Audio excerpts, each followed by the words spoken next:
Dear friends, class 10th के 3.4 question number 2 के तीसरे क्वेश्चन में आपका स्वागत है। तीसरा क्वेश्चन बहुत ही इंटरेस्टिंग क्वेश्चन है। अगर आप हमारे 2 बिग क्वेश्चन पिछले के देखे होंगे तो ये क्वेश्चन भी आप उतनी आसानी से समझ पाएंगे जितनी आसानी से आपने 2 क्वेश्चन को समझे थे। तो आप भी NCERT के मैथ सामने निकाल के रखिए और क्वेश्चन को देखिए और बढ़ाने की कोशिश कीजिए। फिर हम अगर नहीं बनता है तो आप हमारे वीडियो को देखिए। तो देखिए क्वेश्चन नंबर 2 का 3 नंबर में कहा गया है 2 अंकों की संख्या के अंकों का योग 9 है, मतलब 9 है। इस संख्या का 9 गुना संख्या के अंकों को पलटने से बनी संख्या का 2 गुना है, वह संख्या ज्ञात कीजिए। तो क्वेश्चन तो थोड़ी सी मज़ेदार क्वेश्चन है, इंटरेस्टिंग क्वेश्चन है और बच्चे आप समझिए थोड़ी सी बेसिक चीज़ें कि 2 अंकों की संख्या कहाँ से शुरू होता है, कहाँ से अंत होता है। 2 अंकों की संख्या जो होता है बच्चों वह 10 से शुरू होता है और अंत कहाँ तक जाएगा, 99 तक। क्योंकि इससे अगर छोटे करेंगे ना तो 9 एक डिजिट का हो जाएगा, जो कि संभव नहीं है। इससे यदि आप बड़े करेंगे ना तो वह 100 हो जाएगा, जो कि संभव नहीं है। तो 2 अंकों की जो सबसे छोटी संख्या होगी वो 10 होंगे और 2 अंकों की सबसे बड़ी संख्या कितने होंगे, 9 होंगे। तो 10 और 9 के बीच में ही ऐसा कोई संख्या होगा जो इसके अंकों को जोड़ने पर 9, जैसे आप अगर दिमाग लगा पा रहे हैं, छोटी सी दिमाग लगा पा रहे हैं, तो 81 को अगर आप जोड़ेंगे ना तो 8 + 1 देखिए आपका 9 आ गया। और आप इनको पलट दीजिए ना, 1 और 8 को जोड़ दीजिए, आपका कितना आ जाएगा, यहाँ पर ध्यान से देखिए, आपका 9 आ जाएगा। तो ये 81 भी हो रहा है, 9 भी। और आप अगर सही कर पा रहे हैं तो 63 को जोड़ दीजिए ना, 63 में 6 + 3 = कितना हो जाएगा, 9 हो जाएगा।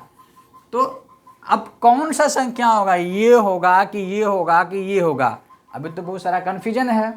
तो इस कन्फ्यूजन को दूर करने के लिए संख्या का जो एक प्रॉपर तरीके हैं उस तरीके से मान करके बनाएंगे। तो इस क्वेश्चन को करने के लिए आपको जो बेसिक्स नॉलेज है वो छोटी क्लास के बच्चे क्लास के जो नॉलेज है वो आपके पास होनी चाहिए। और वो अगर आपके पास नहीं होंगे तो आपको ऐसा लगेगा कि हमारे इस क्वेश्चन में जादू टोना कुछ हो रहा है ना। तो जादू टोना कुछ नहीं होता क्वेश्चन में, क्वेश्चन बहुत सिंपल है। तो सबसे पहले क्या करेंगे, मान लेंगे कि माना कि इकाई अंक बराबर x है, कोई दिक्कत नहीं है, तथा दहाई अंक बराबर y है। तो संख्याएं आपका क्या हो जाएगा, अगर आप ध्यान से समझ पा रहे हैं तो संख्या क्या हो जाएगा, तो दहाई अंक आपने क्या माना है, y, तो दहाई का मतलब 10 गुना y + x, ये आपका संख्याएं हो जाएगा। तो मतलब 10y + x, ये बच्चों वाली बात है। ये क्या है, बच्चों वाली बात, जो कि 2 क्लास 3 क्लास में बच्चे सीखते हैं। 1s 10s 100 1000, 2 10s का मतलब बच्चे क्या होते हैं, 3 10s का मतलब क्या होते हैं, तो वो बच्चे करते हैं। 2 10s का मतलब 2 है तो उसमें 10 से गुना करेंगे। अगर हमने यहाँ पर अगर y को दहाई माना है तो इसमें 10 से गुना करेंगे तो 10y हो जाएगा, तो ये आपका संख्याएं प्राप्त हो जाएगी। तो ये चीज़ें होती है, बच्चों वाली बात है ये। तो ये आपका संख्या प्राप्त हो चुका है। और प्रश्न से कहता है प्रश्नानुसार क्या हो जाएगा, x + y = कितना हो जाएगा आपका, 9। क्यों 9 होगा बच्चों, क्योंकि कहता है कि दोनों अंकों का योग जो होगा ना वो कितना हो जाएगा, 9 हो जाएगा। सिंपल बात, 9 देखिए आ गया आपका, यहाँ पर 9 कर दिया मैंने। x कौन सी संख्या, y कौन सी संख्या पता आई डोंट नो, बट जो कहा गया क्वेश्चन से मैंने मान लिया। अब यहाँ पे क्या करना है कि अब देखिए क्वेश्चन का ये आपका फर्स्ट टर्म था, फर्स्ट कंडीशन को आपने पढ़ करके चीज़ों को लिख लिया है। सेकंड कंडीशन को पढ़िए, क्या कहा गया है कि इस संख्या का 9 गुना, इस संख्या का 9 गुना मतलब इसका 9 गुना आप लिख लीजिए, तथा क्या है, 10y + x का 9 गुना बराबर क्या होता है, क्या होता है, पढ़ लीजिए। 9 गुना बराबर क्या होगा इसका, संख्या के अंकों को पलटने से बनी संख्या का 2 गुना है। संख्या के अंकों को पलटने का क्या मतलब हुआ? मतलब दहाई को आप इकाई बनाइए और इकाई को आप दहाई बनाइए। जैसे ये आपने क्या माना है, x को इकाई, y को आपने क्या माना है, दहाई। अब y को आप इकाई मान लीजिए और x को आप दहाई मान लीजिए। तो x को यदि आप दहाई मानेंगे तो 10x हो जाएगा, y को जब इकाई मानेंगे तो क्या हो जाएगा, y ही रहेगा। और कहता है कि 2 गुना के बराबर है तो 2 से मल्टीप्लाई कर दीजिए। सिंपल बात हो गया ना, क्वेश्चन जो कहा वही मैंने किया ना। अब इनको कैलकुलेशन कीजिए, इसको आप सॉल्व कीजिए तो क्या हो जाएगा, 10 नमा 90। टेबल पढ़ने आता है ना? आता तो है सुबह, तुमको आता है ना बढ़िया से? हाँ, याद करके तो रखे थे सुबह में।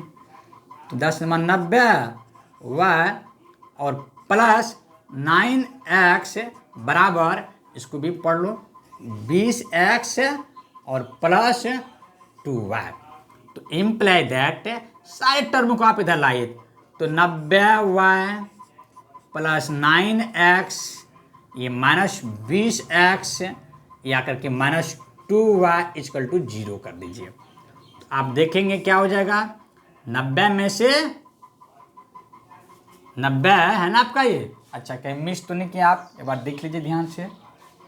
नहीं, 90 है ना आपका ये। 90y में से 2y आपका घट जाएगा, y वाला को y वाला से घटाएंगे, x को x वाला से घटाएंगे। ये बात का आप याद रखेंगे, छोटी चीज़ें जानते हैं। तो आपका 88y होगा इधर प्लस में, और माइनस में 11x होगा बराबर 0 होगा। क्यों? क्योंकि 9x आपका प्लस अब 20x आपका माइनस, तो माइनस का चिन्ह ज़्यादा तो माइनस का चिन्ह दे दिए। यहाँ पे 90y प्लस में 2y माइनस में तो प्लस ज़्यादा तो प्लस लग गया। तो इम्प्लाई दैट ये उधर जा करके प्लस हो जाएगा ना, 88y इक्वल टू 11x, 11 एकम 11, 11 88, तो x बराबर आपका क्या आ गया, 8y आ गया। दिस इज ए समीकरण आपका 2 हो गया। आप चीज़ें को समझ रहे हैं ना, आपका समीकरण 2। अब करना क्या है, समीकरण 2 मिल गया आपका, एक तो है ही है। आप करने के लिए क्या करेंगे कि समीकरण 1 में समीकरण 2 का मान पुट कर दीजिए। आप इसे प्रतिस्थापन विधि से बना लीजिए। अगर आप कहेंगे ना हम तो एलिमिनेशन मेथड से बनाएंगे, तो आप इसको इधर ला करके 0 कर लीजिए, बराबर 0 हो जाएंगे। तो हम बच्चों इसको प्रतिस्थापन विधि से सॉल्व कर लेते हैं। तो समीकरण 1 में समीकरण 2 से x का मान पुट करने पर, x का मान पुट करने पर देखिए, x का मान पुट कर दीजिए समीकरण 1 में। x देखिए, x की जगह पर आप क्या लिखेंगे, 8y plus y equal to कितना हो जाएगा, 9। अच्छा, 8 की जगह पर लिखिए, समझ में आया ना? तो y आपका पहले से था यहाँ पर, तो 8y प्लस y तो 9y होगा कि नहीं होगा, बराबर 9 हो गया। तो y इक्वल टू कितना हो गया, 9/9, कट करके कितना हो गया, 1। तो y का मान आपका कितना आ गया, 1। क्यों 1 आया बच्चों? क्योंकि आपने कैलकुलेशन सही किया है ना? चलिए, अब y का मान समीकरण 2 में पुट करेंगे ना, आपका समीकरण 2 में पुट करें, कर दीजिए। ये समीकरण 2 में y का मान पुट करने पर तो क्या है, x इक्वल टू कितने हैं, 8y, तो 8 के जगह 8 रहेगा, y का मान कितना निकला आपका, 1 डालिए, कितना हो गया, 8। तो x का मान कितना हो गया, 8, y का मान कितना आया था, 1, 8 और 1। तो x आपने क्या माना है बच्चों, इकाई के अंक माना है। ध्यान से देखो, देखिए इकाई के अंक x है और दहाई का अंक कितना है, y, और संख्या आपका कितना मिला था, ये मिला था ना। तो इस संख्या पर इस मान को पुट कर दीजिए। देखिए, इसीलिए संख्याएं बराबर क्या हो जाएगा, क्या था, 10y प्लस x, तो 10 तो रहेगा ही, y का मान कितना निकला है, 1 यहाँ पे डाल दीजिए, और x का मान कितना है आपका, 8। आप यहाँ पर 8 डाल दीजिए आप यहाँ पर, तो कितना हो जाएगा 10 गुना 1 तो 10 जोड़ 8 बराबर कितना हो गया 10 8 18, 10 8 18। 18 वह संख्या है प्यारे बच्चों, 18 ही वह संख्या है जिसके दो अंकों का योग 9 है। कहाँ के 9? यहाँ 9 है, और इसके अंकों को पलटने से नई संख्या जो बनेगी उसके दुगुना और पुरानी संख्या के 9 गुना के बराबर होता है। ये संख्या कौन होगा? 18 होगा। क्या होगा? 18। बात समझ गए ना? तो आई होप आपको ये क्वेश्चन नंबर 3.4 का 2 का तीसरा क्वेश्चन है, ये अच्छे क्वेश्चन है, एग्जाम में पूछे जाते हैं। तो उम्मीद करता हूँ आपको ये क्वेश्चन समझ में आ गया होगा। फिर नेक्स्ट क्वेश्चन में नेक्स्ट वीडियो के साथ फिर मुलाकात होगी। Thanks for watching this video.